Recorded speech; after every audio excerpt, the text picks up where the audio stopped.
entreprise qui prend en compte la diversité de la société? C'est une entreprise qui est passée d'une attitude réactive à une attitude proactive vis-à-vis de la diversité. Je pense qu'une entreprise qui commence vraiment à prendre en compte la diversité, c'est une entreprise qui a pris conscience et qui a intériorisé dans son business plan le fait que la diversité constitue réellement un levier de performance.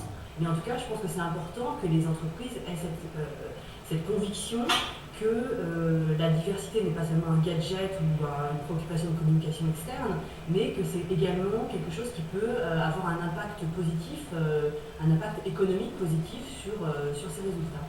La société, c'est une entreprise qui est résolument tournée vers l'avenir, c'est une entreprise qui vit dans l'air de son temps. Je pense que c'est surtout une entreprise qui, ne nous voyons pas la face en les jeux de mots, c'est une entreprise qui tout simplement fait le pari de sa performance.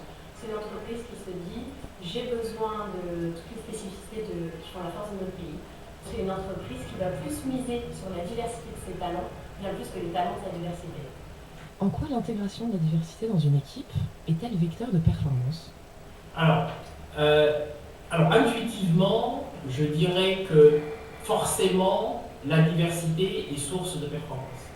Le fait notamment que pour des entreprises par exemple qui produisent des biens de consommation, il est nécessaire d'avoir dans ces équipes des personnes qui appréhendent les besoins de certains segments de population et donc qui sont mieux à même de répondre et d'adapter la production à ces besoins un peu segmentés de consommation. Donc il y a à la fois des préoccupations de marketing, je pense, il y a des préoccupations en termes sans doute de fidélisation des équipes, de taux de rétention, ce qu'on appelle en anglais, c'est un peu un anglicisme, de taux de rétention, c'est-à-dire le fait que les équipes se sentent bien et restent dans l'entreprise, en termes de créativité, puisque dans les processus collaboratifs qui font avancer les entreprises, la confrontation des points de vue, et non pas l'addition de points de vue uniformes, est un vecteur de